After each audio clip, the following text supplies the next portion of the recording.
Let's keep it local, Jim. Dynamite was in Louisville this week at the Yum Center. Oh, boy. Yum, yum.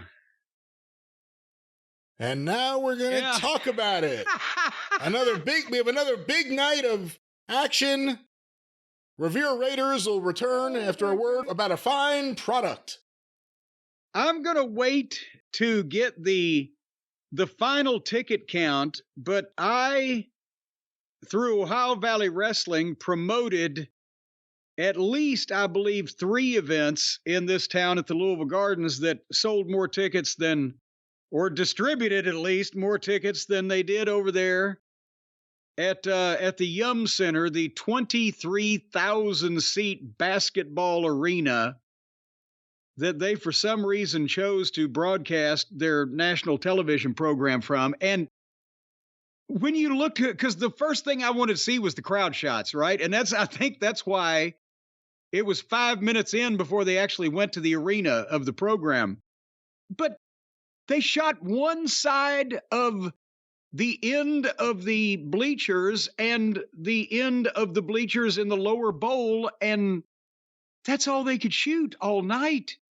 The upper deck was completely blacked out. Half the building was not set up for anything anyway. The entranceway, it was a big entryway, wasn't it? Big screen. And they couldn't turn around and shoot over their shoulder because that was the goddamn, the wilds of the northern Yukon. They were shooting moose in the balcony. Every time a wrestler needed to get a reaction from the audience, they had to turn away from the camera. Yes. To talk to the people because there was no one on the side of the camera.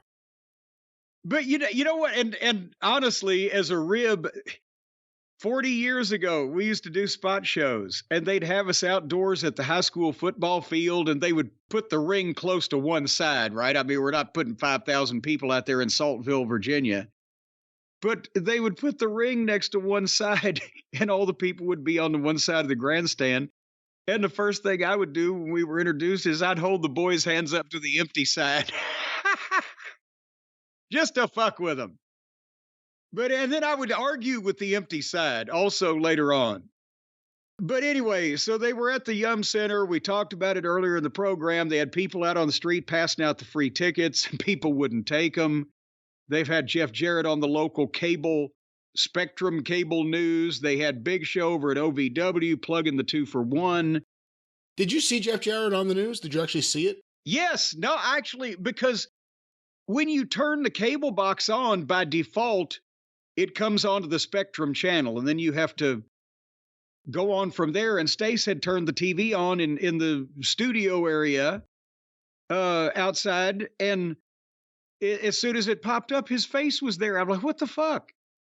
But they played I'm here with the weather, stories. Jeff Jarrett. That's his day job. Well, yeah, but no, they play the same stories every hour, so it's not like, it was just complete random chance. But nevertheless. What'd they talk about? I mean, was it all about AEW? Did the newscaster seem to know anything? Did they mention anything about the history of wrestling in Louisville? No, it was a talking head clip of him, and he was saying that, Louisville has a great history for wrestling, and he mentioned the fabulous Jackie Fargo. I mean, what else are you going to do? He couldn't really mention all of the OVW names besides Big Show that we had here that people were, Cena, Batista, Orton, that's plugging the other guys.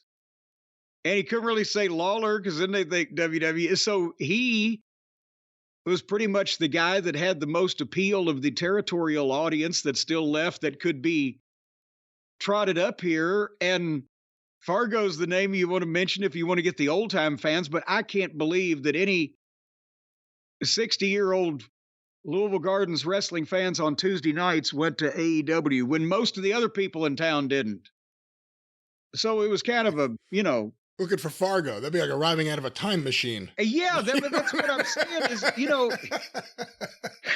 the thing is, when we did it on TV 20 years ago here in Louisville, it worked because we were talking about stuff from 25 years ago, which now the spread is we were talking about Stone Cold Steve Austin in his prime. If it was right now. But unfortunately, now they're talking about if it was Bruno in his fucking prime. Anyway, so yeah, that's what they were talking about a lot. So they started this show out oddly, and maybe, like I said, maybe with I guess Tony thinks this is his telling his stories, but if I was reticent to actually come to the arena and show what we had done or what we had wrought in the way of a crowd and how we were going to have to shoot this thing tighter than Dick's hat band all night, I'd stall a little bit too. They did recap packages with Claudio and Danielson and Pockets and that thing. Danielson now, they say his orbital socket was broken, but it wasn't even in that match. It was the previous week's match that he allegedly had with, who was it, Andre Oleolio? It was indeed Andrade El Idolo. And then he came back and had that match with a broken orbital socket so they could blame it on fucking the company mascot. One of the biggest stars in the business, biggest names at least, and one of the best performers in the business, and one of their only legitimate potential draws in that company, they risk him working again instead of to blame it on the fucking mascot. That's the Blackpool Combat Club for you, isn't it? Hey, listen, I have a broken orbital socket. How about next week, put me in a match where I get punched in the face and then Okada hits me with his short arm clothesline. Jeez. And well, then the punch, of course, never hits anything anyway. He never even lands on the victim. The other bump looked a little wicked. But the thing is, they couldn't blame this on the Clang Bang gang, or they couldn't blame it on Don Fallis's face. Hobbs broke his face with a punch. They have him risk his health further to put heat on an angle between Moxley and the company mascot. And they didn't even put the heat on a serious fucking wrestler to try to draw money with it. So they recapped all that. Plus they recapped MJF and Twinkle Toes, where McFingerbang did the best he could to kill the other Golden Goose.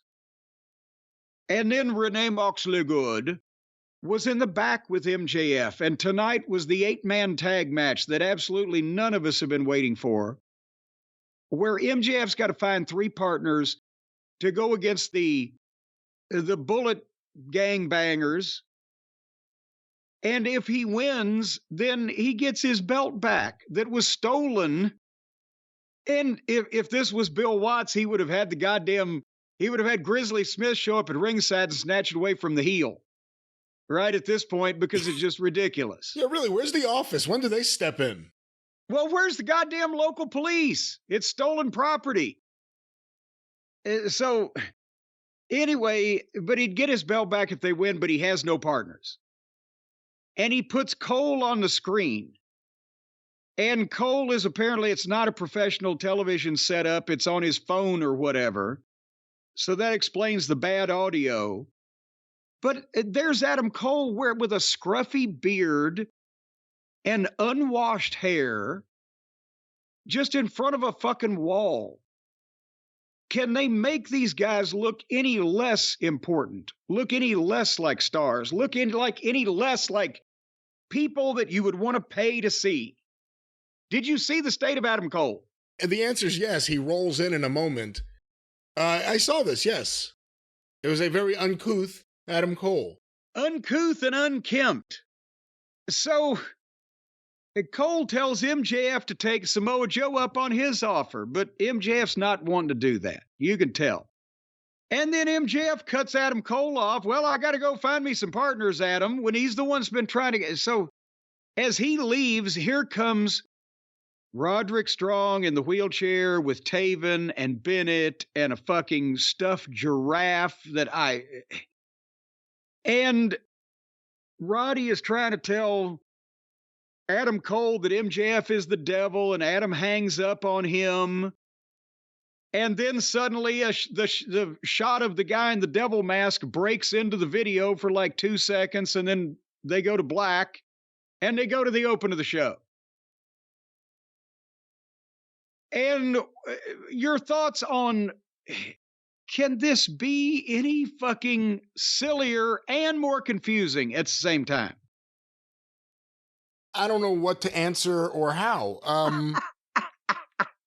MJF is good. It's just everything he's doing. Well, I shouldn't say everything. I like the stuff with him and Joe, even him and Wardlow I'm intrigued by. But this stuff, I was getting sick of the Adam Cole stuff. Then Adam Cole got hurt. And it somehow got worse with the Roddy Strong stuff. And then the Devil Mask thing. Who do you think's going to be the Black Scorpion, Jim? I think it's you. Well, there you go. Didn't you have the magician who played the Black Scorpion on the 605 one time? Franz Harari, yeah. He was on the 605 talking about the way he described it, I believe, was, I went there and I looked at it and I came up with some tricks the Black Scorpion could do, like, pull the woman into the cage. Things that wrestling fans really didn't necessarily want to see, but if you were going to do magic with the Black Scorpion, this is the way to do it. And he remembered, yeah, this nice guy named Ole took me to McDonald's to tell me his plans for the Black Scorpion. Well, where is that guy now? He's still out there. Where he's at? There. That's what I'm saying. Could it be him? Could it be the Black Scorpion? Anyway, after the show opened, that's when they ended up in the arena. 5 minutes into the television show, first time we saw the arena. And then the first thing we hear is the music for Pockets. And again, no fucking wonder that nobody will buy tickets to this or to take free tickets that are being foisted upon them or watch the television program, because this is months and months and months. They think, and rightfully so, the fans, that if they fucking watch the show or go to the event, they will see this. They will see this fucking idiot because he's... What is the difference, Brian, as a wrestling expert, between Big Daddy, George Goulas, and Pockets? Well, Big Daddy's brother owned the company, and George Goulas' father owned the company, and yes, Orange Cassidy's good friend Tony owns the company. This is not even a blood relation. This is the biggest joke ever to be foisted off on the wrestling business by a person other than a blood relation trying to make their fucking untalented offspring, brother, brother-in-law, cousin, or whatever, a fucking wrestler.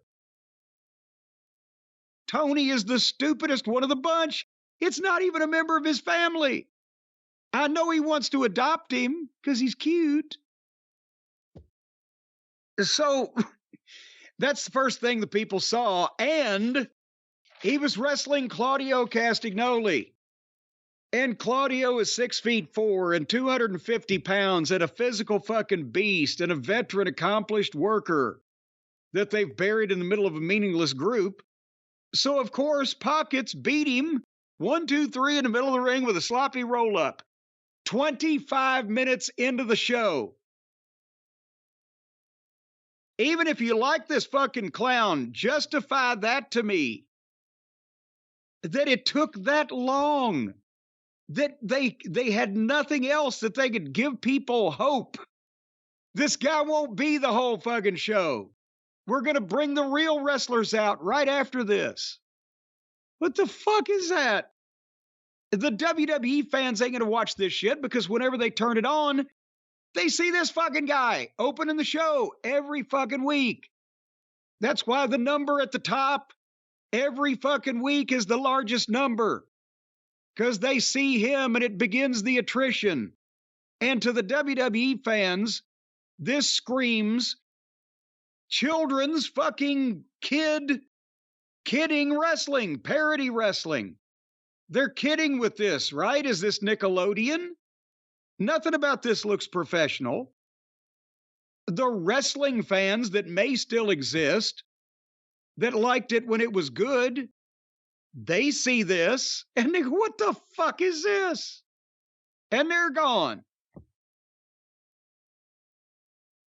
So then, after the match was over with, Moxley comes to the ring and jumps on Pockets and it wouldn't end because Claudio was supposed to have to act conflicted. It's like he throws the security out so they won't stop Moxley, but then finally he's got to go over and pull Moxley off of the poor guy. So it went on forever that everything Moxley did was the phoniest shit that's ever been done in wrestling. The punches or the kicks or the whatever the fuck. It was like he was just flailing his appendages in the guy's general direction. Or like he had epilepsy. And then Claudio stops it. And we're supposed to, in some fashion, think that Moxley versus Pockets is a serious match for the pay-per-view, money drawing, that should be given time and effort. That was the first half hour of the program, Brian. Yeah, against the World Series, and that was an intriguing game. It ended up being the final game of the World Series, and it was a good game until it, it was still a good game, but it opened up at the end of the game after Dynamite had already gone off the air.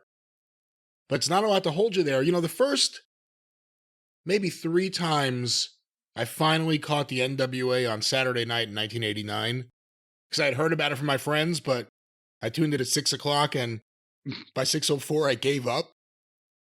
Remember they had the cable news before wrestling sometimes? Yes. No, I gave up. When I finally discovered it, the first 3 times I saw it, the Great Muta was wrestling. And it was like nothing I had seen on WWF TV. And then I kept seeing him, but I started seeing other things. I feel like if you tune into AEW, more than likely, he's what you see every time. Yes. And I don't think it's, there hasn't been anything tangible that's shown that it helps them grow.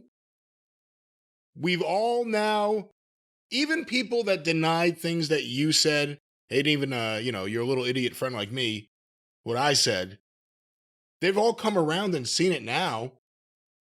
But the problems have been there for a while. And we said, this isn't going to help the company pushing Orange Cassidy like this. Look at the state of AEW today. I mean, if you're a serious, if you need a contract, if you want to be on TV, if you've got no other choice, yes, okay. But if you have a choice at this point of whether you're going to put your career in the hands of Endeavor and WWE and a billion-dollar fucking conglomerate, or the company that fucking foists this fucking horseshit guy down people's throats every fucking week for no apparent reason, are you going to say, they'll never push you like that? Tony wouldn't, it has to be a goddamn, this is the long-lost brother he never had. When he was a rich kid in the mansion and playing with his toys, he wanted a brother. Now it's the guy with the hands in his pockets is his cool brother. It's his Frankenstein. It's Frankenmark. It's his fucking Frankenmark. And that's what it is. And he sees himself as being like the Terry Melcher behind the fucking Beach Boys. He sees himself as being like the guy making it happen and making it a really multi-tiered personality, which is not the way people like me see it. Well, you know who came looking for Terry Melcher? I do. It's Charlie. Anyway, speaking of tearing down another magnetic personality, MJF is making the rounds. He's going from locker room to locker room, try to find partners. He's got the talent roster. He's made a list and he's checked it twice. He knocks on the locker room marked for Twinkle Toes McFingerbang. But Chris Jericho answers the door, gives him a dirty look, and slams it in his face. Well, and he's going to walk on down the hallway, and then Wardlow comes in and snatches MJF up by the neck and puts him up against the wall like one of the Harris boys and Shawn Michaels. And he tells him off, says, you took everything from me, and I'm going to take everything from you. And he just manhandled him and told him off and then left him. So now the world heavyweight champion is left reacting like Beaver Cleaver being bullied by Lumpy Rutherford. He's just quivering there. Hold on, what did he take from him?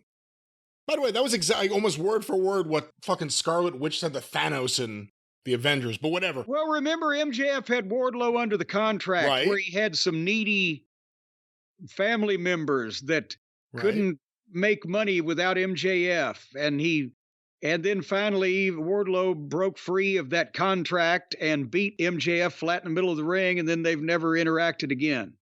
Right. And then Wardlow went on to be a multi-time TNT champion and... Well, but he always keeps going away, even though he's got those poor family members that he's got to support. He hardly ever wrestles. You took everything what did he take from you? I mean, you're upset with him. You think he's a dick. You thought he was your friend, but don't say that. Everyone else says it. The thing is, MJF abused him 3 years ago or 4 years ago when the company first went on the air for a year. But everybody knows that because they haven't added any new viewers. MJF should say, do you watch the program? Were you used better with me or with Arn? Yeah. But anyway, so once again, Beaver Cleaver, MJF is there in the hallway, having just been bullied by the older kid, when the Acclaimed and Billy Gunn see him. And they're all animated, and they make the offer, and MJF walks off. Obviously, Caster is leading the charge of this. They want to be the partners. MJF is just having none of it, and off they go. Should I move on? Yeah, because there's going to be more of that, so yeah. Yeah. So the plumber was in the back, old Moxley, and he was blown up and sniffing in his stylish white T-shirt and his balding, greasy skull, ranting and raving about the company mascot. This is a serious deal.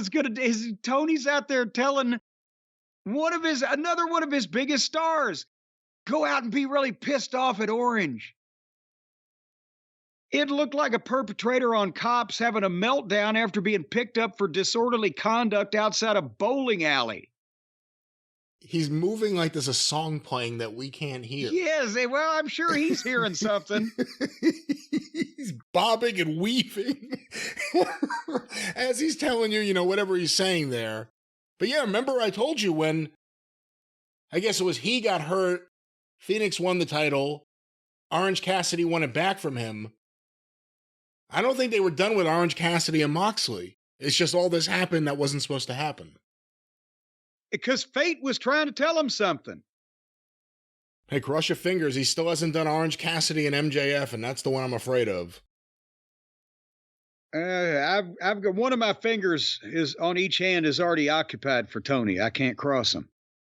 But when Moxley went away for his rest or his cure or whatever, I wonder if they did psychological evaluations on whatever's causing all this. Anyway, so the one of the, because at first I thought, wait a minute, there's a 6-man champions, but that's the Acclaimed and Billy Gunn are the AEW 6-man champions, but the Ring of Honor 6-man champion, that's a completely different fucking championship whatsoever, and that was the Buckaroos and Hangnail Page. I forgot about that because they had to have their own belts when they lost their other belts they made up so they could play with their friend Kenny. And give them credit. It's doing wonders for Ring of Honor. Yeah, boy. What are the tickets distributed for upcoming Ring of Honor events?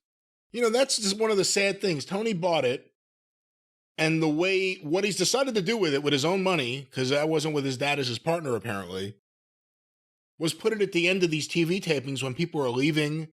I mean, the place is empty for Dynamite. Imagine 2 hours later. That's when he's doing these TV tapings. And where does it air? Ring of Honor. It airs on Fight Club or Ring of Honor Fight. What do they have? Honor Club, Honor. The first rule is you don't talk about Fight Club, so how can they promote it? Honor Society? What is it? It's something. The Justice League? No, it's not Justice. It's Honor League, Honor Association of Honorable Honorers. The League of Extraordinary Gentlemen Network. Loog. And here's your host, Gary Juster. He's over at Starbucks. Anyway. But speaking of Bucks, we were talking about the Bucks and Page versus Cage, and was it the Gates of Agony? That's I was in the throes of agony. I don't know if I made it all the way through the gate. Are they each a gate? Well, they swing both ways. See, there's one opens one way and one opens the other way, and that way you can get through no matter what you are, easily and efficiently. So Brian Cage and Tia Leone and Bishop Khan are the heels there.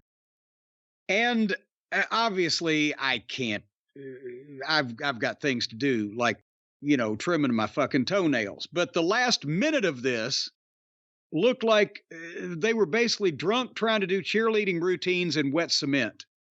And the heels won the belts somehow after they made Hangnail apparently chase Swerve out to the back where they had a fake looking pull apart in the parking garage. And then, so the Buckaroos and Hangnail lost their belts to these fucking, I can't call them middle card heels because they're not in the middle of any cards we're seeing. They just pop up every once in a while and usually do a job. I think it's the first time they've ever won. But they have now won the Ring of Honor 6-man belts. So there's the Buckaroos are broke, busted, and disgusted. And Maddie goes out and starts rattling furniture around and trying to take a chair and hit the ring post and pitch a fit, but he wasn't strong enough to break anything. He couldn't even dent the chair. He's bashing the metal ring post with the fucking folding chair and it won't bend. He's not strong enough to pull a greasy string out of a cat's ass. So, after the babyfaces pitched a childish temper tantrum after being beaten pretty much right in the middle of the ring by the fucking heels, then they just wandered around the ringside, Maddie and Nikki, while the fans stood there and gawked at them. Is that what you saw? I think the reaction to the Bucks and Page has been a growing, unavoidable occurrence that you see on these shows. They're not over the way they used to be. They're not over the way top talent, people who are paid as top talent, should be. For a second, I thought, okay, the Bucks are acting, this is what Jericho did when Jericho went from being just a bland babyface doing athletic moves in WCW to all of a sudden losing his mind and becoming Chris Jericho. Maybe that's what they're doing here, as long as they don't make it about friendship. And then it's exactly, again, like, stop doing this. How many times do we have to do this? The Bucks and their teenage melodrama on this show hasn't helped anything. And this was just to set that up. Well, yeah, because they're going to be melodramatic in the locker room here later on when they confront Kenny about, I thought you were our friend. I thought these guys have friends. No one let Adam Page know that Swerve was hanging around with Nana? Well, the last they saw Swerve, he was at Hangnail's house, so they thought they were safe in the arena. Where were they? They were in Louisville. Oh, that's a pretty good drive. Yeah. He'd never be able to run back in time. But that's the thing. People were just standing. So then, more of the ongoing saga with MJF trying to find partners. He's in the back. There's Samoa Joe's door with his name on the. Everybody's got their own locker room, and he that's just can't bring him. That's the problem. And in this building, everybody could have dressed in the goddamn cheap seats, and nobody would have seen him. But he won't knock on Samoa Joe's door. Then he goes to Darby Allin's door and takes the sign off and writes emo bitch over Darby's name and puts that back on the door and then sees the Acclaimed. And there's Caster as a sign saying, pick us with the fucking scissors and the fingers or whatever. And MJF walks off on him again. And then Billy and Bowens berate Caster for being such a fucking child. He's acting now like a special needs kid, and I don't want to be derogatory to special needs kids, but that's what they're having this. He was the cool rapper that had the sick burns and dropped the beats, as the kids say, and spit the rhymes. Got suspended for his rhymes. Yes, and now he's basically spitting because he's the fucking drooly-mouthed kid with big braces on. And he's socially awkward and inept and potentially ambiguously gay for fucking MJF for what apparent reason suddenly we don't know when they've coexisted in the same company for 4 fucking years and acting completely atypical over what got him over and his young partner as the smart-mouthed, wicked-speaking, don't put a live mic in that guy's hand, he'll say anything dangerous kind of guy to a fucking dick with his dick in his hand. How did this happen? I don't know. Obviously, it seems like a concerted effort to have MJF all over this show. Well, now I'm talking about couldn't they have Caster do anything other than this with MJF? I mean, anything other than he'll never. They've shot the Acclaimed in both nuts at this point, and it's a comedy act that they'll. And now the next step will be heels will kick the shit out of them to get to MJF, and then the Acclaimed is no longer being acclaimed.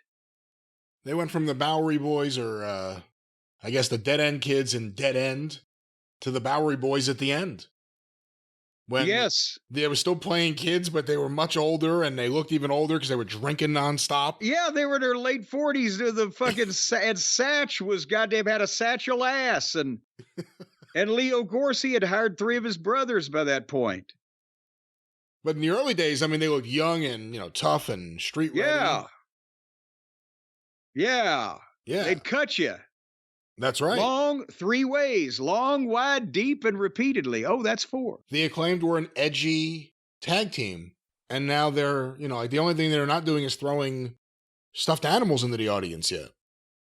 Well, that's only because Taven and Bennett bought the store out of all of them. We'll get to that. Anyway, so Tony Schiavone was in the ring, introduced Edge, Adam Copeland, for those of you who don't know who I'm talking about. And he came out to his big entrance and went to one side of the stage because I think he should still do it, for the television audience, but even though it looks completely preposterous in the building when there's absolutely nobody on one side of the arena to go over there and wave at them, but for the TV audience, it kind of looked, nevertheless, it's, at least he woke the fans up here, but now it's sad because he's become, to paraphrase our old friend, Mr. Brooks, he's become another guy doing bad television, hadn't he? Edge already. I mean, the people know who he is. They like him. He wakes them up, but he can't help just himself. That is what happened in WWE when he came back. And came back, a few times after his first big comeback a few years ago. You want to see him at a certain level and enjoy it, but I've had an issue with the way he talks. It doesn't feel natural. And there hasn't really been, him and Randy Orton really wasn't doing it for me, and that match at WrestleMania was one of the worst things I've ever seen. Judgment Day didn't start working until they got rid of him. In hindsight, when I thought originally, as you did, that he was the guy that put the whole thing together, and it was the experienced veteran that could actually get something out of it, but still, he was on network television. He was on network TV, or he was on Broadway, or he was playing for the Chicago Bears, or he was with the fucking big time franchise with another name. But still, the guy. It's sad now because there's nobody there, and the creative is all going to be. He's fucking one of the members of the group opposing him is an 18-year-old kid that got signed because everybody was friends with his dad. But he ain't ready for this. And the Christian, and that's another thing I mentioned earlier in the program. Christian and Edge, I can see having a better, more professional match than probably anybody else on the roster around here. But their combined age is fucking 100. And they're showing the people what professionalism and wrestlers are supposed to look like and talk like. And the guys that they're going to have to carry this company, if it's still around in 5 years or 10 years, can't match up to that because they ain't as good, because they don't have the experience and they haven't been taught properly. And they some of these guys like Christian can overcome bad booking to some extent by, he calls his promos and he's in the ring very seldom and he can make adjustments. The guys like Moxley, we've learned, don't have any clue what they should be doing anyway. But some of the guys that have been to the WWE, or at least have been in the business for years and years, can manage to avoid getting any on them to the best of their ability. And so they look better than the fucking young guys that haven't learned that yet. You see what I'm saying? Right. But I think also you have the problem of the image and everything, because now you have, a thing that probably, if in a perfect world, should be in WWE. And it's playing out here. And there's less AEW originals or AEW. I mean, there's no one who's been elevated. There's less of these people at the top of the card. It's more just WWE guys coming in. There's a few who have been submerged since the company started. But Cody's more over now than he was when the company started because he left. And so is his Jane Cargill.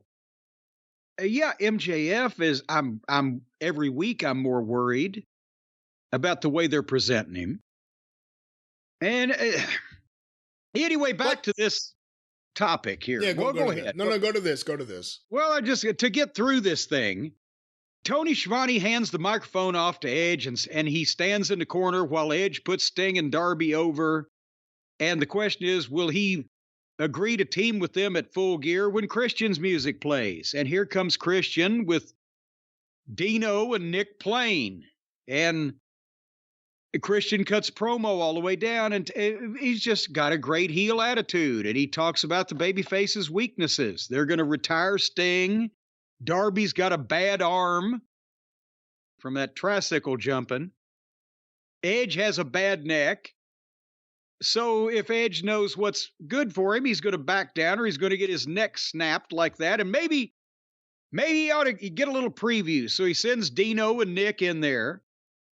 And Edge dumps them and faces off with Christian, of course, so Dino can stop Edge from behind. And they get slow heat on Edge as they try to set up a concerto when they're about to bash his head in with two chairs, and here comes Sting's music, and he walks purposely down to the ring, but thankfully Darby shot past him and just ran and dove in. And everybody had a bit of a sloppy fight, but it built up to Edge spearing Christian and then cutting a promo that he accepts being their partner, and he's gonna beat Christian Cage's ass at Full Gear. When last week he said he would never fight. That's all it took, was some smart-ass remarks and a threatening fucking gesture. It's been a 3-week deal. Remember Undertaker Kane?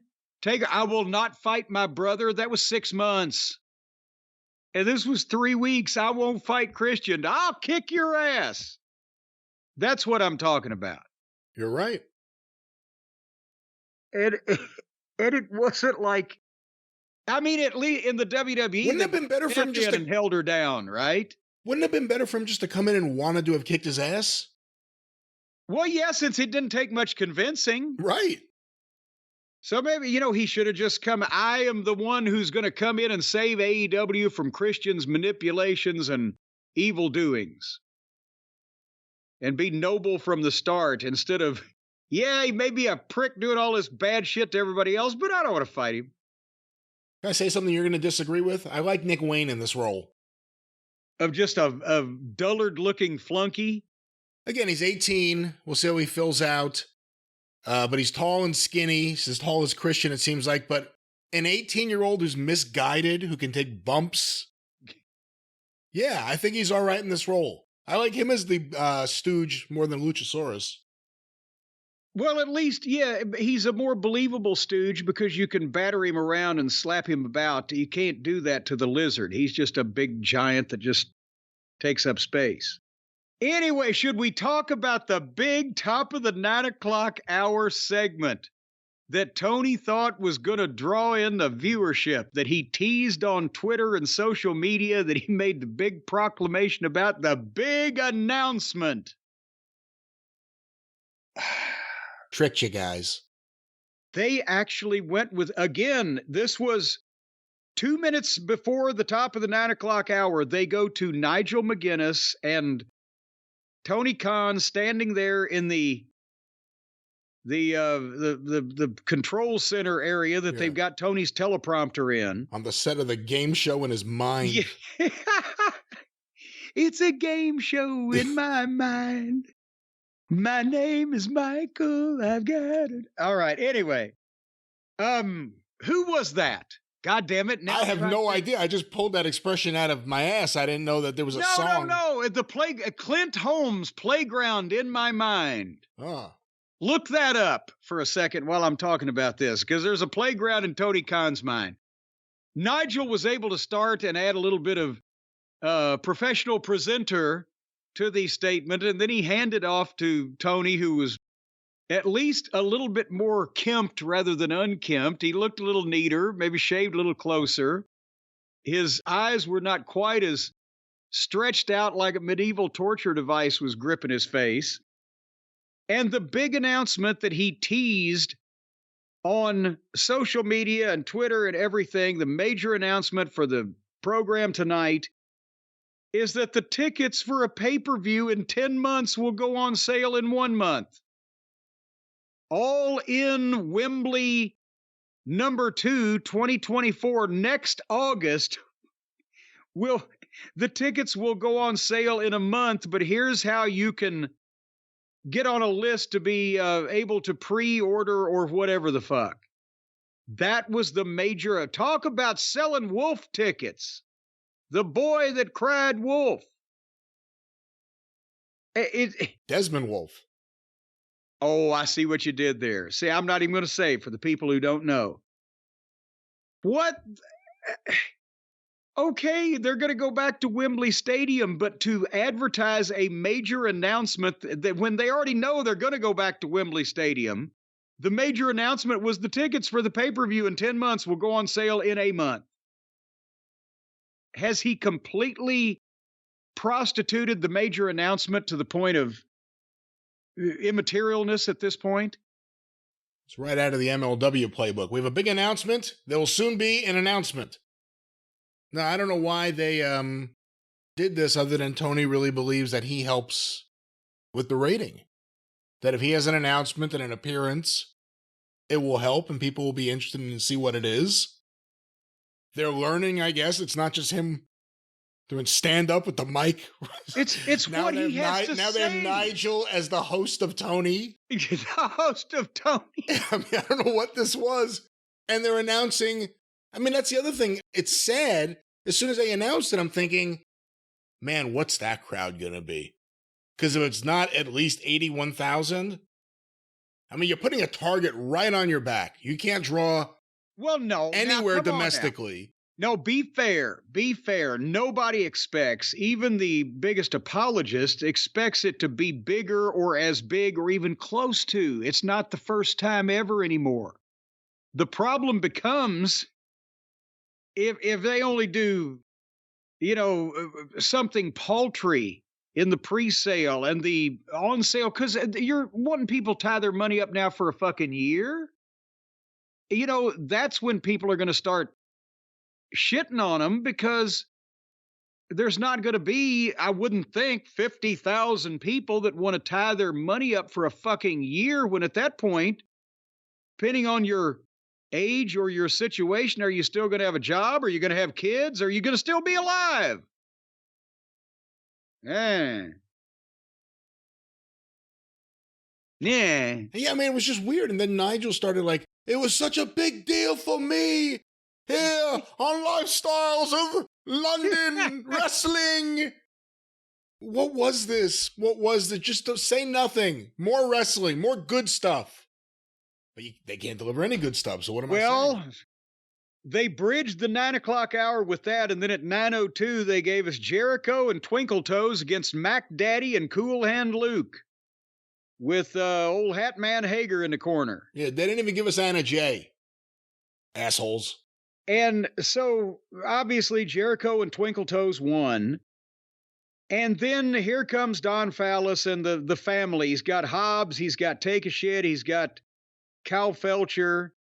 They're in the entranceway. He's doing a promo, and he challenged them. He said, "This can't be settled in the ring anymore. Let's take it to the streets." And he challenged them to a street fight match in a ring. But he said, "Let's have a street fight in Ontario, California." An Ontario street...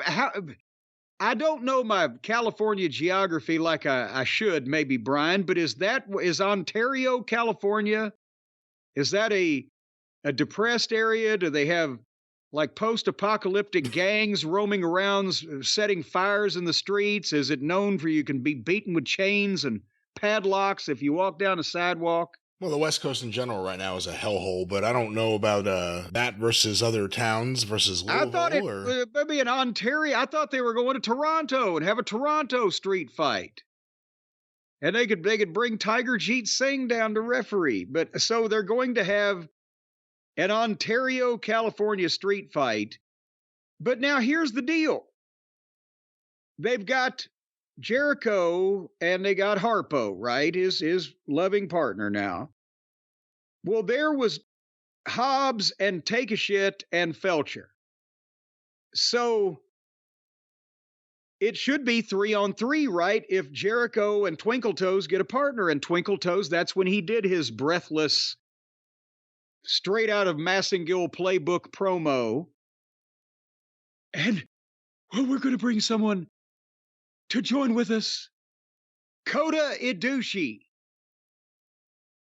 But then Don said, "But you're still a man short." So is Don going to be part of the team? Is the manager wrestling? Is it 4-on-4 in this Ontario street fight? What does the California Commission or the California Highway Patrol or Eric Estrada have to say about this?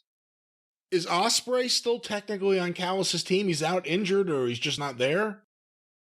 Well, maybe that's it. But we were left to ponder that. No one has said it. Face-off. Yeah. But Jericho says, nevertheless, we've got somebody else. And hey, you may think Hobbs is big, but he's not a giant. You called it. They brought out the Big Show. Paul White. And his fake Big Show music. But he came out to the stage and stood there, and Felcher ran into him, and he grabbed him and punched him, and then he stood and stared. And that was it. And Paul has had problems with his back and his hip, right? Yeah. Well, they're really doing it, and he's not mobile. Yeah, that's the problem. That's one of the problems. It looked like when he threw the punch, he was going to lose his balance. And he, again, great, huge name, no pun intended. Big star. Drew a ton of money, former main eventer, WrestleMania, whatever the case, but were the fan base burning to see this particular match, and what are they going to think when they see it? And I hope he don't get hurt. And secondly, how the fuck is it going to make Hobbs look if Hobbs has to bounce off of him? Hobbs is supposed to be the big guy. And Hobbs doesn't nearly have enough heat on him yet for them to bring in Andre the Giant as the special partner so that he's not the biggest guy. That only worked after the particular heel in question had waged a reign and campaign of terror for months upon a time, and nobody could stop him. Right? Then you bring in Andre the Giant. All right. I mean, the other thing is, again, it's another WWE guy. Yeah, I mean, I hate that that's like a thing around your neck. It shouldn't be. I mean, it's the bigger company. But AEW is losing to their fans everything that made them different. They're becoming more and more WWE-ized. That's why you're hearing more of their fans. Well, but it's not like if LA Knight suddenly jumped. But Big Show was on top years ago and has been signed to this company and then became the Invisible Man. Yeah, and he walked out there on Dynamite like Andre the Giant after his back surgery. So yes. I mean, that's why I'd be concerned too. But that's what I'm saying is they haven't even, when they got Big Show, they didn't even continue to put him over or to feature him or to make sure people knew he was around or whatever. They just hit him on commentary on whatever show that he's been doing that doesn't make television. And then suddenly he pops up like, well, this is the answer to our prayers. We forgot he was there. That's there's no continuity to anything. And again, it's not like a current top WWE attraction has jumped recently. It's a guy who was champion 15, 20 years ago. That's not the good perception. Anyway. Well, that was certainly a big segment and a big show, and we could talk about a big box of awesome that would be better than this big show on this big network that we are watching. Well, anything that comes out of a box is over, Brian. That's what somebody once said, who was a very wise man. And if you would like to get over with your family folks or your friends or your significant other or people in your social circle or the periphery of the space that you occupy as part of your daily life, that's everybody.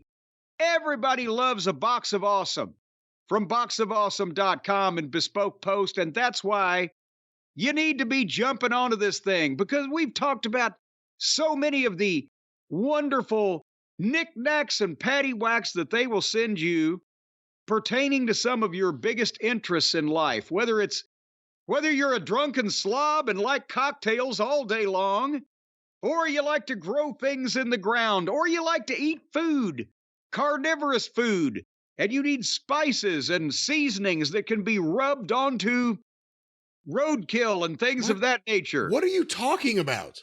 Well, they got everything. That's what I'm telling you. You can cut people.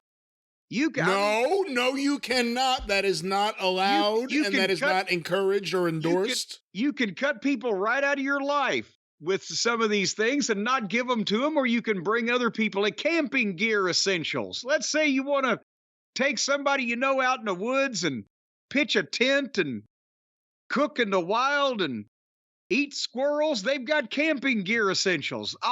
Cocktail upgrades. Let's say you want to get schlossed sometime. You want to just get gassed. Well, they've got a bourbon nosing kit that I received where you can just sniff all of the various things that are in the bourbon. And it came with the organic sourdough flatbread bites. That was a big hit in the house here. Or the barbecue sauces and rubs and seasonings. That's where I was talking about, rubbing down the meat. Let's say you go out with the camping gear essentials and you take the custom-made knives and you slay some of the woodland creatures and bring a bear back to barbecue. You got to dry rub that bear, don't you? I don't even know where to start. Or do you eat bear without any seasoning or dry rub? I don't recall the last time or any time I've eaten bear. I couldn't bear it. Have you eaten bear?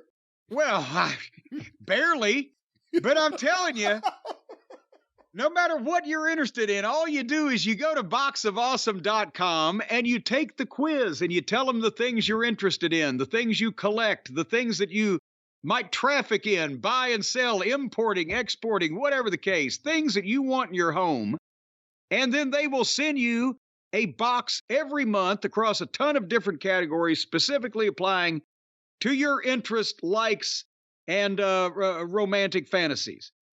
Each box is valued at around $70, but you only pay a fraction of that price Now, if they catch you, you may get in trouble, but you'll probably be able to get away with this for a little while. And you're supporting the small businesses.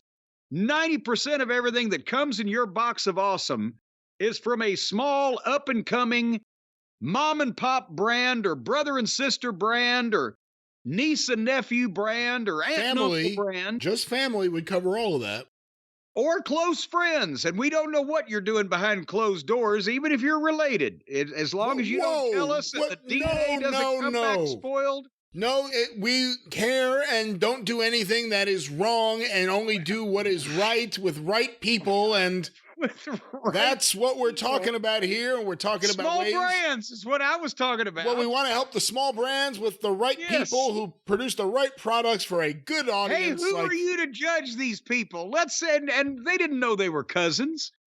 But nevertheless, it's all small businesses that are being helped by the folks at Bespoke Post that get these things and then they pass the savings on to you. They strong arm them right out of the hands of the small businesses, mom and pop. No. And they pay them, but they get a lot of exposure, mom and pop do. And they work hand in hand with mom and pop, and it is a wonderful, mutually beneficial partnership. Mom and pop's hands are sometimes tied behind their back in a situation like this. No, they're not. But nevertheless, well, you don't know what mom wants to do to pop or vice versa. It's their lives. Well, that's true. Whatever they do is their own business. See, I got you to admit it. But everything, folks, that comes in your box of awesome is going to be a treat that you will enjoy and think about forever. And all you got to do right now to get 20% off of your first monthly box is go to boxofawesome.com and enter the code JCE at checkout. 20% off your first box, boxofawesome.com. The code is JCE, 20%. How can you beat that? That is literally 2/10 off right there off the top. 4/5, no, not 4/5, but wait a minute, hold on now, 20% is 1/5. Coming to AEW, the accountant, Jim Cornette. It's 4/20 off. 4/20. It's always 420 somewhere, but one more time, what's that promo code, Jim? Boxofawesome.com. Enter the code JCE at checkout for your box of small mothers and fathers life savings. Awesome products that they've trusted somebody else with, and they've sold them out from under them. Awesome products. I'm going to open my next one on the air when they send it to me. So send it to me. That's true. I've been meaning for you to do that because we need to hear about this. Box of Awesome. That's right. But back to Dynamite. Oh, we're still there, aren't we? All righty. Well, Renee Moxley Good was in the back with Jericho and Twinkle Toes, and that's where the Buckaroos come in the background of the locker room, and then they're upset because they thought they were the friends of Kenny. And nobody invited this prick, Jericho, into our locker room. And Jericho, of course, says, watch your mouth to the two middle schoolers when Kenny's trying to smooth it over because he doesn't want anybody to have a fight because it might scare him. And then the Buckaroos act like pricks and walk out of the shot. So who is it exactly that we're supposed to like or trust? Are we supposed to like Jericho and trust him when the only reason that he's in this situation is because he was such a prick to all of his appreciation society that they turned their backs on him when he needed them because he had treated them so badly? Or is it the whiny little Buckaroos, the mealy-mouthed, jock-sniffing brothers that have been smartasses to everybody and have turned on everybody at one point in time or another? Or is it Twinkle Toes that just tried to pretty much break the neck of the most popular babyface in the company, the AEW World Champion MJF, when he power bombed him through a fucking table? Which one of these assholes are we supposed to like and want to see succeed again? I think Omega. I think Omega's the one you're supposed to think he may be slightly misguided, but it would also help a small animal. Everyone else comes across really, really bad. Okay, well, what are they mad at Adam Page for? The guy's going through a lot. He keeps running after the guy, taunting him, while they stand there and shrug like, hey, we have a match. Yeah. Who cares if that guy terrorized your baby? I was about to say, who cares if he's in the fucking nursery? We've got our own problems. But at the same time, if I was a small animal, I would try not to get in trouble around Kenny just to make sure. So we were, I believe, how far were we into the program at that? An hour and 20 minutes. Hour and 20 minutes into the show so far. And they gave us Willow Nightingale against Hikaru Shida. And after that took place, Julia Hart was in the ring trying to order Blue Sky to attack Willow. But even though the Blue Sky looked like she was thinking about it, she then turned around and blue mist into Julia Hart's face, allegedly the face. I say allegedly because you couldn't see it. It happened so quick, the crowd barely understood it. And she misted her upper chestal area, not Julia's face. So since Julia was wearing all black, for the people in the cheap seats, it just looked like she had a blue floral arrangement across her cleavage. Looked like her pen exploded. Yeah, the pen broke in her upper breast pocket. She didn't have a pocket protector. Did anybody even understand that? And did they see it? It was so abrupt and you couldn't tell, and under the hat and the whole, what the fuck? In a way, you could argue this was the official death and end of the logic of the mist, as crazy as that is a statement.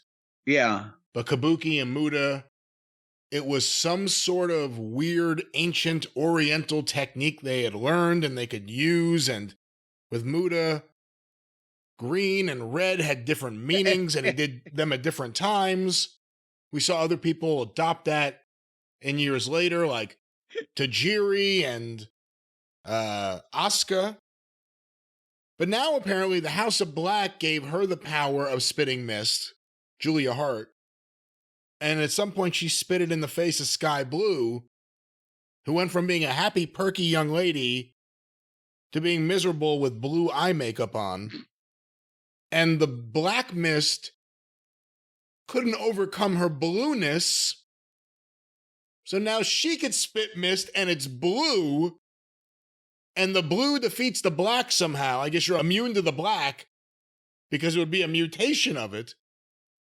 It makes no sense, right? I was actually going to go more with, now they've just made it meaningless because this 20-year-old fucking skateboarding brainless twit can blow it. If she can do it, anybody can fucking do it. That's where I was going with that.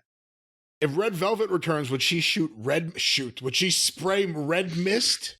If she got this power?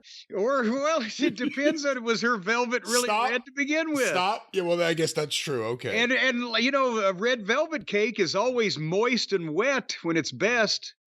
So I wonder if her red velvet was moist and...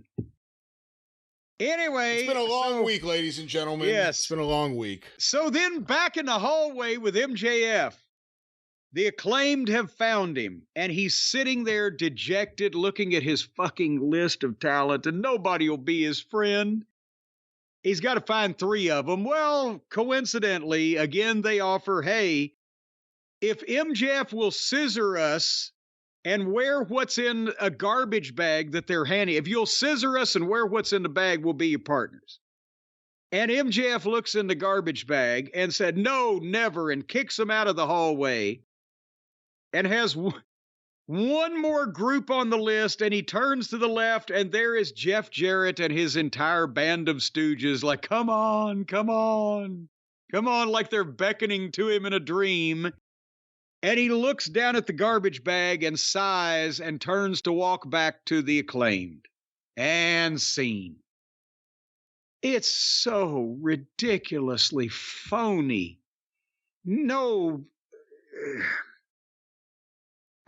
Look at Jeff Jarrett's team. Tony brings that entire group of people to TV every week. To stand there and just do a pre-tape where they're waving at the guy.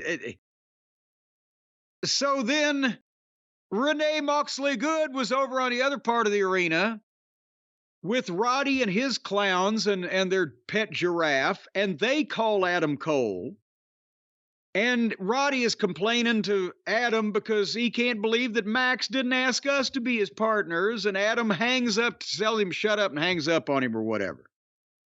So again, now the AEW World Champion, who just a few short months ago was the hottest, most talked about heel in the business in terms of a young guy on the way up, is now portrayed as a friendless, bullied goof who does comedy with underneath guys and is in an 8-man tag and a main event world title match at the pay-per-view that are both being treated and built and promoted as silliness and jokes. And I don't know what the fuck is the reason for it. Why would you do any of this to all these people? He almost had something here, Tony did, with the talent, and he has taken away everything about each one of them that made anybody like them. And then they had the 8-man tag. And MJF had to come out in a pink Scissor Me shirt and a pink Burberry scarf, right? I guess that was the extent of his pinkness, wasn't it? The boots, maybe? I don't know. I don't know. And it was an 8-man tag with the Gangbang Clangers against the Acclaimed and MJF, and the Acclaimed come out, and Caster does his rap. Now, he can still rap. He's still allowed to rap, even though he's being treated as if he's the goddamn Rain Man in every other aspect. But then he knocked Rick Pitino, which got a pop, and then it was either bad network audio or he got the fuck bleeped out of everything else he said. Did you hear it? I don't know what he said. Other than the Rick Pitino part, I heard that. Okay, unless it was my cable system's audio fucking up after I can't remember what the rhyme with Pitino was, but it worked. But we're going to run you out of town like Rick Pitino. That was good. Everybody got that. And then something got bleeped the fuck out of it. And I don't know what the fuck he said. And then they rang the bell for this thing with 15 minutes left on the air, and they went to break after about 3 minutes. And at that point, nobody cares about this thing anyway. Let's skip to the meat of the matter. The heels took out Billy Gunn and Bowens. They're selling out on the floor around the ring. And Caster, they've got the heat going on him, but he makes the hot tag to MJF. And when MJF comes in, Jay White runs away, and MJF makes the comeback on the other 3 of them and chases Jay White, gets stopped, but he comes out of it, hits a kangaroo kick. One of the Gun Boys took a great bump over the top rope. And then he hit the fucking kangaroo kick. And then Jay White fucking came up from behind him and hit his goddamn finish on MJF and pinned him 1, 2, 3. And so remember I said that on the previous program we did that MJF needs to be out healing the heels in some respects, because the reason he's over is because he was the ultimate heel, the devil, the smartest one. He needs to outsmart them and then let them use numbers advantages or behind jumping or whatever. So, yes, they used a numbers advantage, but they beat together. He tried to steal his belt back, and the heels jerked it away from him. So he accepts an 8-man tag. Actually, it was his idea. He brought it up originally to get his belt back, and he gets beat in it. That may work for Ricky Morton baby faces, but it doesn't work for the fucking devil. He's being bullied and mistreated by fucking Wardlow in the hallway. He's being outsmarted. He's interacting with preliminary and mid-card talent in joking comedy segments. And then as the heels celebrate their win, I swear to God, I had just written, if they're complete idiots, they'll kick the shit out of him some more. And the Guns went to pick him up. And Jay White had the title belt he's going to hit him with, and I'm like, what the fuck? And not Bowens, but Billy Gunn and the Acclaimed came back from the dead and suddenly dove in and made a comeback on 3 of the heels. And while they're doing that, they were resurrected instantly from we're laying on the ground to we're running in and kicking ass. Jay White went to hit MJF with the title belt again, and my DVR froze because it was fucking 10 o'clock and it's time for them to go off the air. So did he hit him or did he not hit him? Because that depends on whether this was rotten or fucking rotten. Because if they beat the goddamn world champion and then hit him with his belt too, it was fucking rotten. If they just beat him, it was just rotten.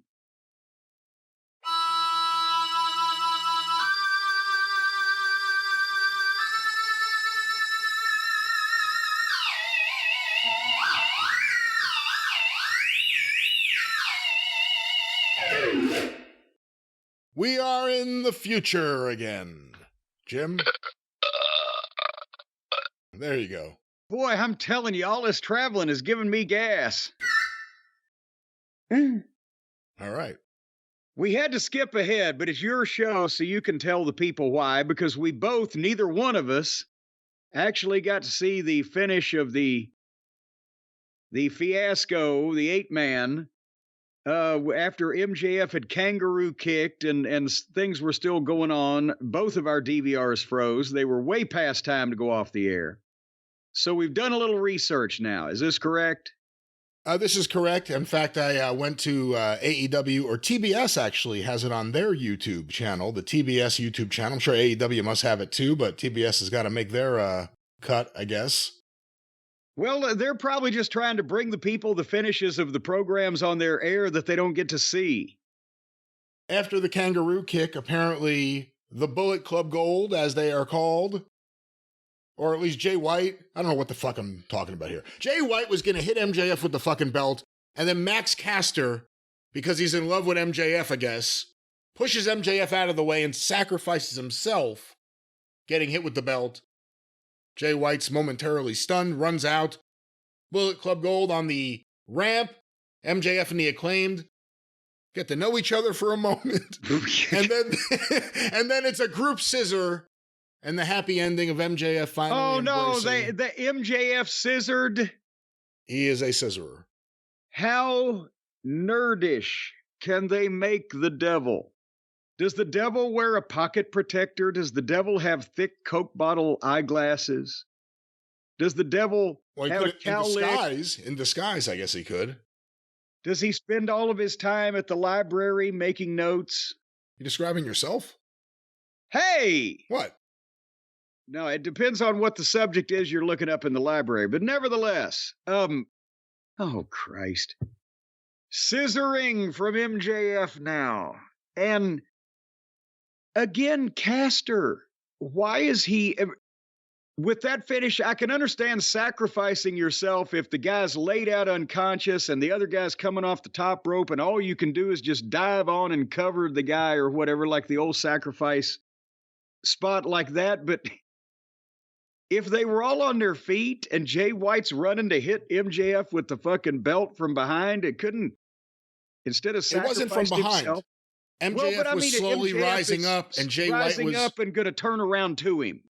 No, he was just going to hit the. He wasn't really going to turn around. He was just going to like stand up, and Jay White was waiting for the moment he was up to finally hit him. Oh, so. And then Max Caster pushed him out of the way, and the sucker babyface MJF was just going to stand up when he's already been fucking pummeled and beaten, and the perpetrator of the evil deed was going to be fair enough to wait till the guy got to his feet before he hit him again. Well, hold on. Now you're making me doubt it. Let me go back and watch that moment. And could Caster have just gone over and said, "Hey, Jay White, I'm going to tackle you with that belt before you hurt my good friend"? Did he have to take the shot in the head? Oh, no, I apologize. I was wrong. MJF holding the ropes, pulling himself up on the ropes. Yeah, hold on. I'll play it. Because you see it every week. MJF pulling himself up on the ropes. He's getting ready to turn around, but Max Caster sees what's going on, pushes him, takes the belt, goes down.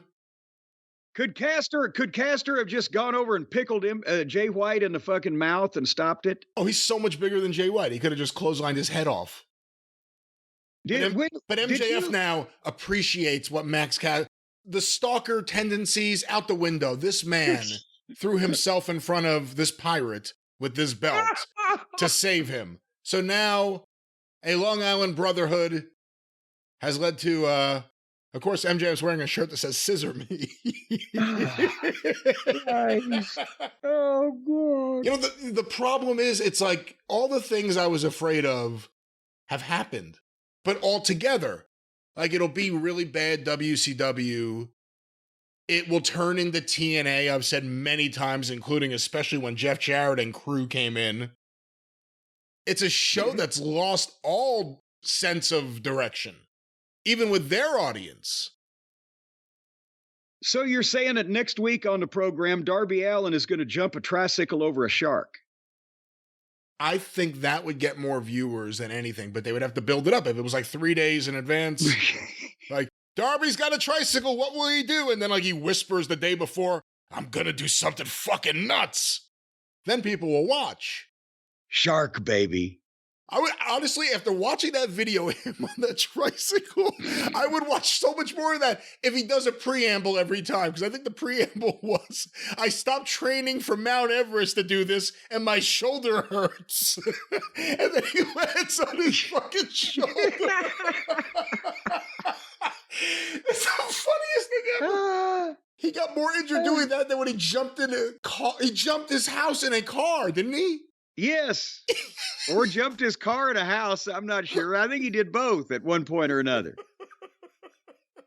But going back to the other stupid people for a second, here's another. Why has it become epidemic for whoever is going to hit somebody with something, whether it be a move or an object or a title belt or whatever the case, to get in the far corner as far away from them as possible while the person they are fighting is already selling and could easily be abused further, and not only wait for them to get up, but motion for and mouth the words, get up, so that when they get up, they can hit them again and knock them back down. When did this become a thing that is everywhere?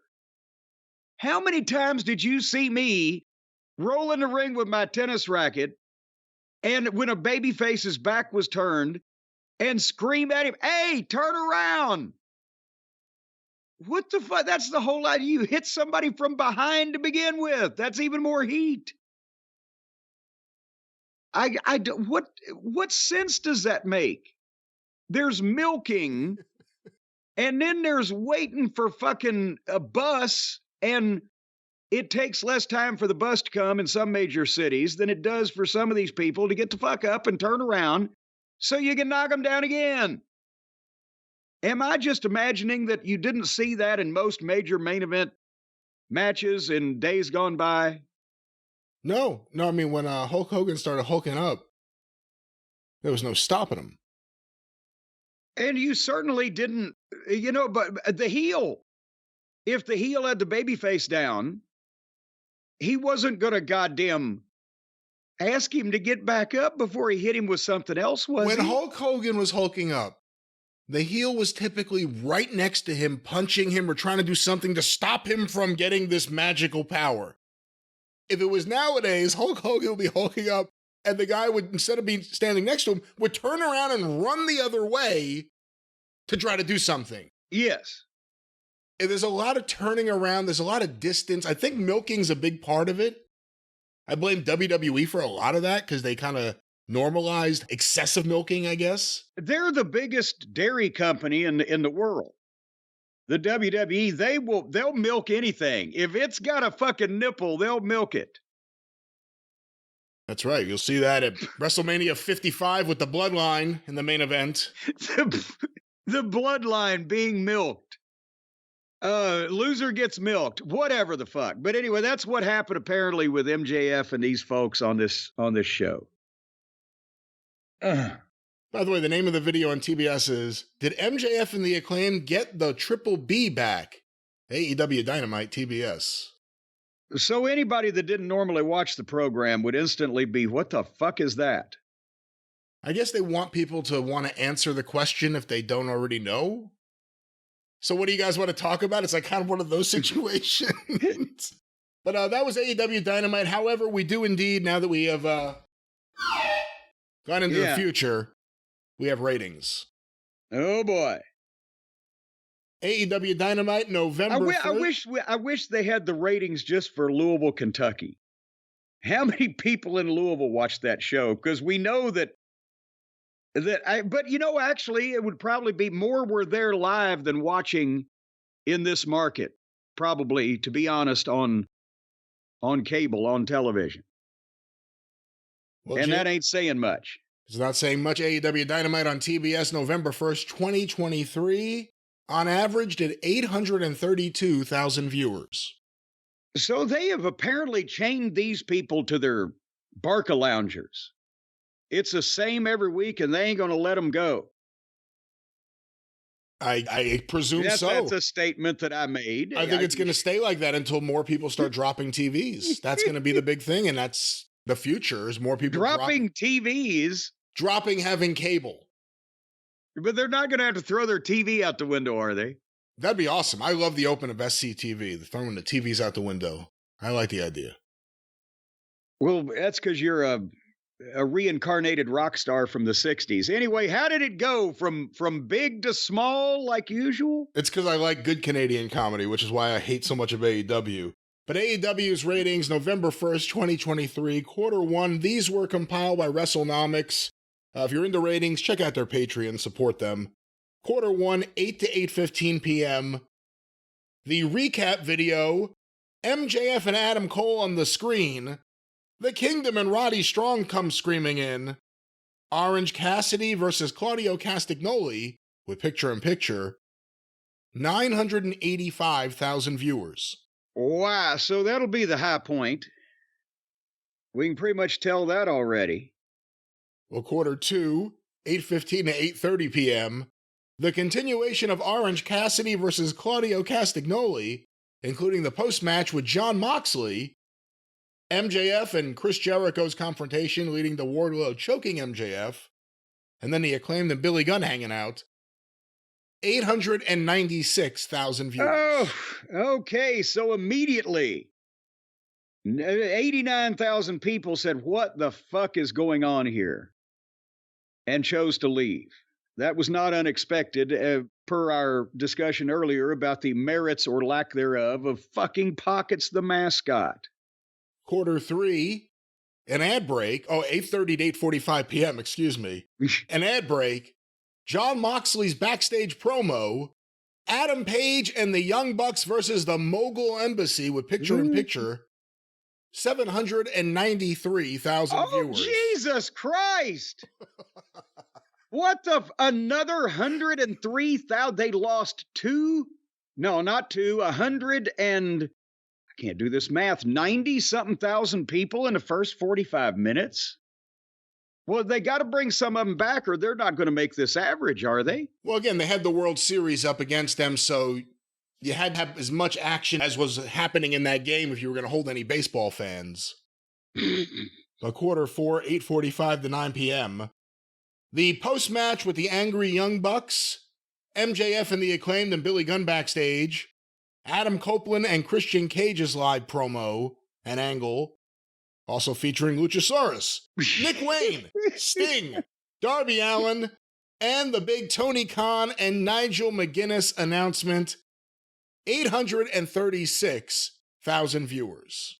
Okay, so I would have to think that that's the Adam Copeland effect there, because nothing else sounded particularly gripping. So they got back 36 and 7, 43,000 people.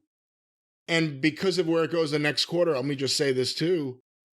They had, whatever Tony thinks, he has finally burned out his audience on caring about his big announcements. Well, now, but it was brought up on Twitter today. I saw people discussing it.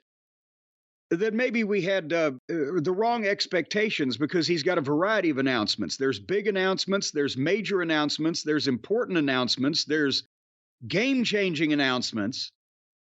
So maybe we just weren't on the terminology. We were expecting too much. I like how it's now, how do we get Tony so that he gets his fix of being on camera, but it puts him in a better role. It's put him with a buddy. Either Adam Cole, Nigel. Do we have a buddy that speaks English well? Put him with Adam Cole. Put him with Nigel McGuinness. We'll see who's next. Quarter 5, the big 9 o'clock hour, 9 to 9:15 p.m. Angelo Parker and Matt Menard versus Chris Jericho and Kenny Omega with picture-in-picture. And the big post-match with The Big Show, or he's not allowed to be called that, Paul White and the Callis family, 779,000 viewers. Ew, okay, we're going back in the opposite direction, another 36, 57,000 people. And we are at show low already at the top of the 9 o'clock hour so far. Quarter 6, 9:15 to 9:30 p.m. An ad break in the Kenny Omega Young Bucks locker room with drama with Chris Jericho. Hikaru Shida versus Willow Nightingale through picture-in-picture ads. 762,000 viewers. There goes another 17,000. Whoops, there goes another rubber tree plant. All right. Well, quarter 7.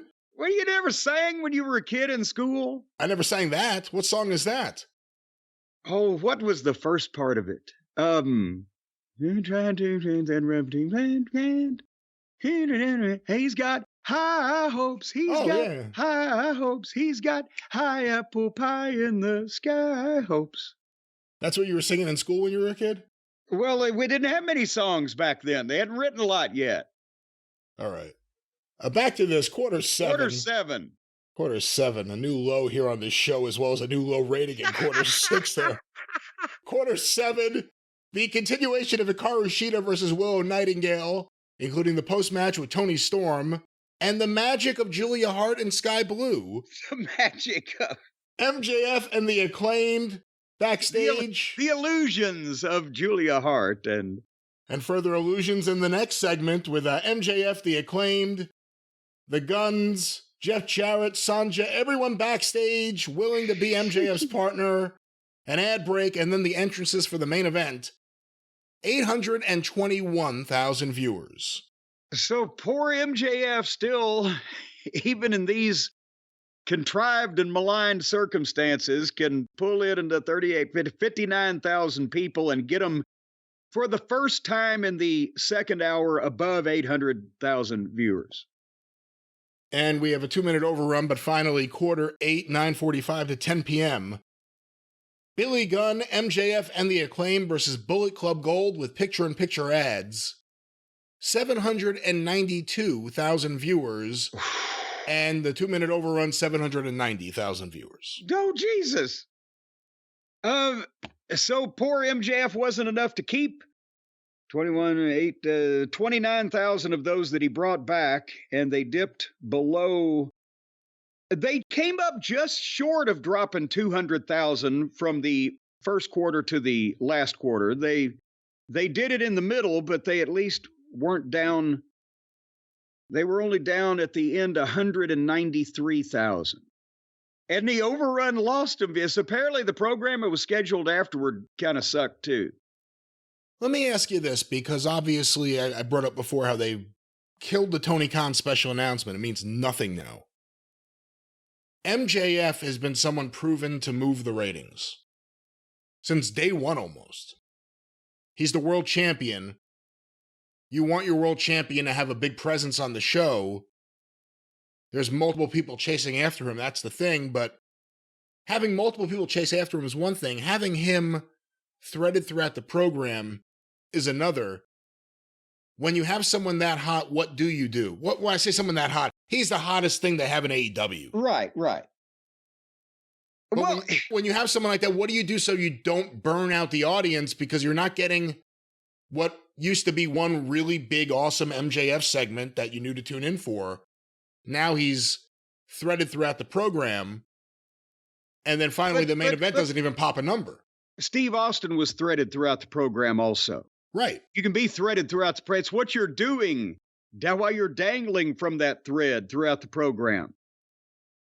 And I mean, we've said it, but MJF has now become a fucking nerd, a friendless nerd. He didn't need friends before. He had stooges. He didn't need friends. But now he's portrayed as someone who has to go and fucking tuck his tail between his legs to some of these people. But yet he still doesn't want to deal with some of them because he has some pride. But now he's with these fucking nitwits. And it's great for the world champion to be the focus of multiple people in the promotion. But do you remember Ric Flair being the focus of Lasertron? You know, they have to be main event people that in the promotion that are focusing on MJF. And like we've said before, he got over as that cunning heel that actually did outsmart a lot of fucking baby faces, which is hard on the baby faces, but it worked for MJF. So keep doing as much of that as possible while making him vulnerable to the really good heels that can get heat on him. And they're doing none of this. And now he's wandering around with a fucking notepad, trying with a list of people that may potentially be his friends. What the fuck is going on here?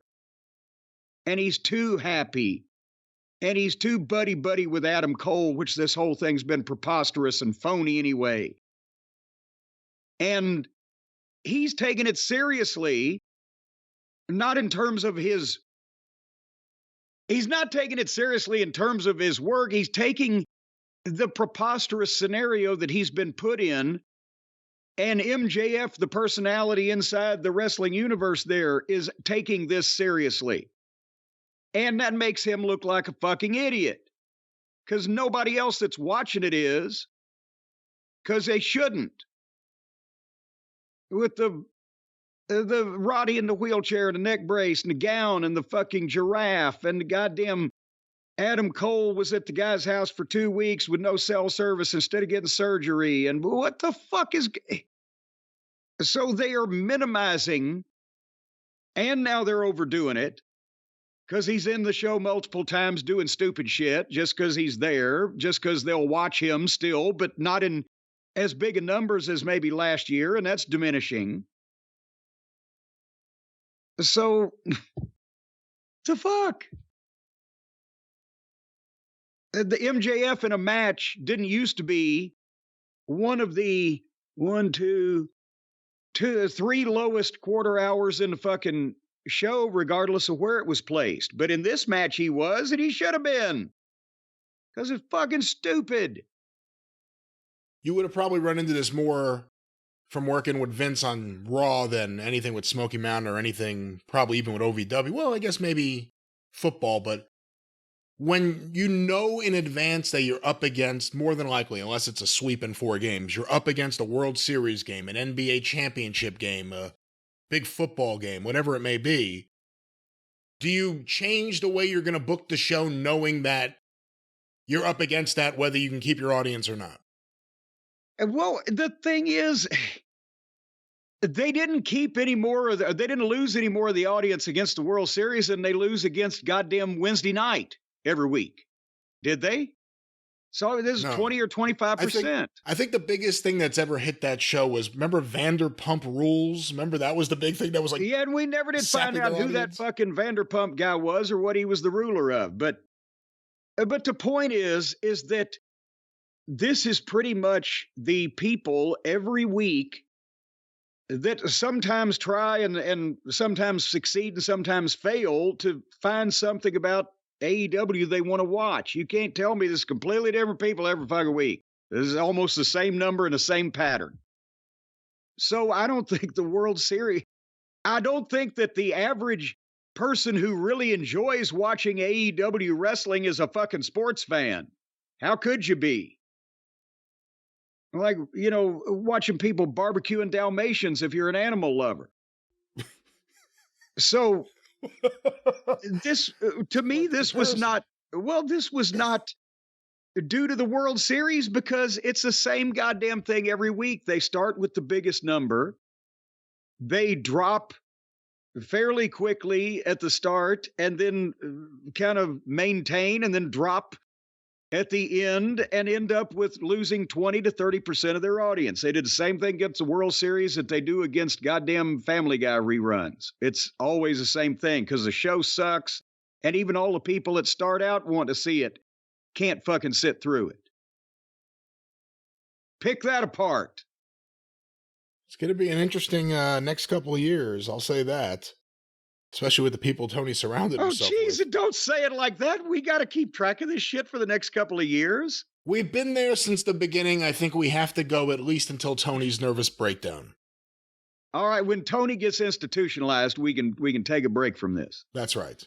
And then we will return when he returns from his hiatus. But, Jim, perhaps if Tony was institutionalized, he would want to listen to some good tunes on some fine earbuds. Well, you almost have to when you're sitting there and you're wearing one of those long sleeve overcoats and you're rocking back and forth in a fetal position. You need something stuck in your head to play some voices that are counteracting the voices you were already hearing before you stuck shit in your ears. They're coming to take me away, haha. They're coming to the funny farm. And folks, you don't have to waller around in the manure piles that you'll find with some of these name brand earbuds, because the Raycons are half the price of the normal expensive types, and they sound just as good, if not better. And you know what, Raycon, we've been talking about their anniversary, right? And then the milestones that they've been celebrating, birthday. Brian. Birthday, anniversary, whatever the case. Birthday. They expanded their entire business with the introduction of Raycon Home. Do you know that they now have a 5-star reviewed Magic 180 cable that allows you to charge iOS and micro USBs and Type-C devices 8 times faster? For a second there, because I don't have the copy in front of me, I will momentarily. I couldn't tell if you were doing all improv, but then I realized you are, in fact, reading. No, you can charge your iOS. Your iOS, that's Apple. That's Apple products. Well, there's no A in that, or P, or L, or E. iOS is their operating system. iOS.